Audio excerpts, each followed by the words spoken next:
Hi friends, இங்கே பாருங்கள். இன்றைக்கி நான் வாத்து முட்டை ஃப்ரை பண்ணுறதை காட்டித்தரேன். இங்கே பாருங்கள் எவ்வளோ பெருசு வாத்து முட்டை இருக்குதுன்னு பார்த்தீங்களா? சூப்பராக இருக்கா? இங்கே பாருங்கள், எண்ணெய் ஊற்றிருக்கேன். இப்போ வெங்காயம் போடுறேன்.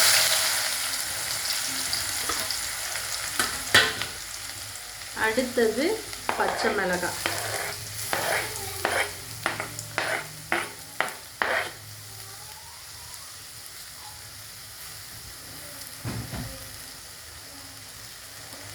போட்டு இதில் உப்பும் போட்டுறணும்.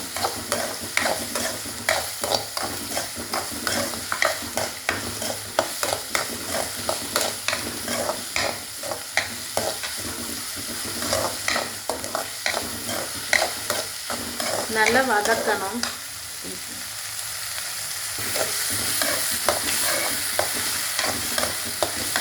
நல்லா வதங்கட்டும். நல்லா வதங்கிடுச்சு. இந்த ஸ்டேஜில் மட்டன் மசாலா கொஞ்சம் வச்சுருக்கேன், அது போடுறேன்.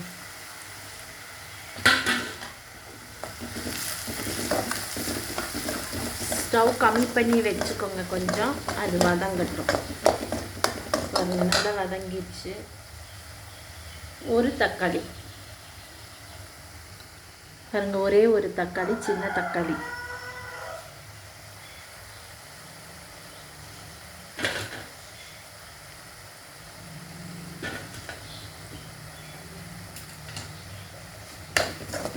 சிம்மில் வச்சு தான் வதக்கணும். இப்போ அந்த ஒரு தக்காளியை நான் புழிஞ்சு விடுறேன்.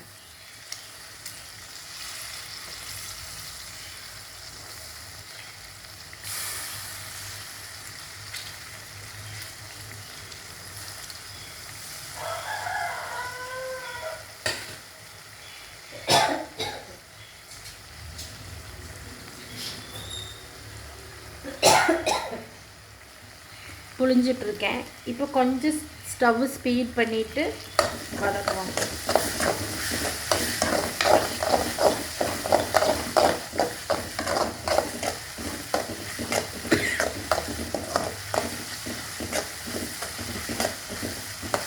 தக்காளி நல்லா மசியட்டும்.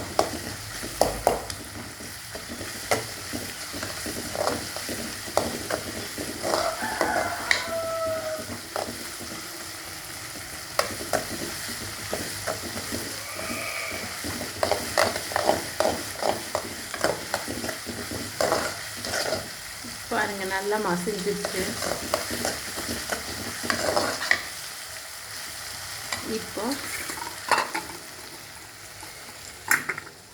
இப்போ வாத்து முட்டையை எடுத்து நான் உடச்சி ஊற்ற போகிறேன். ஸ்டவ் கம்மி பண்ணிவிட்டு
இதை நல்லா வறுக்கணும். நல்லா ஸ்டவ் ஸ்பீட் பண்ணிவிட்டு நல்லா இதை வறுத்தோம்னா உதிரி உதிரியாக வரும். அப்போ வறுத்தாச்சுன்னு அர்த்தம்.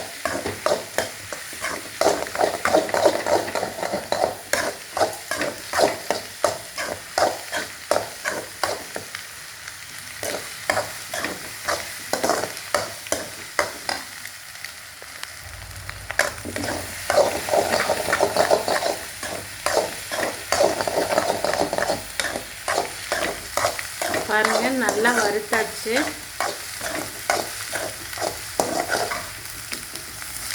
சூப்பரான காரசாரமான வாத்து முட்டை ஃப்ரை ரெடி ஆகிடுச்சு. இந்த மாதிரி நீங்களும் செஞ்சு பாருங்கள், எப்படி இருக்குதுன்னு சொல்லுங்கள். பிடிச்சிருந்தா கமெண்ட் பண்ணுங்கள், லைக் பண்ணுங்கள், ஷேர் பண்ணுங்கள், சப்ஸ்கிரைப் பண்ணுங்கள். இருங்க, நான் உங்களுக்கு எடுத்து வச்சு காட்டுறேன். பாருங்கள், எடுத்து வச்சுருக்கேன். சூப்பரான முட்டை ஃப்ரை ரெடி ஆயிடுச்சு. இதை நீங்கள் சப்பாத்தியோடவும் சாப்பிட்லாம், ரசம் சாதம், சாம்பார் சாதம் எல்லாத்துக்கும் வச்சு சாப்பிட்லாம். பை.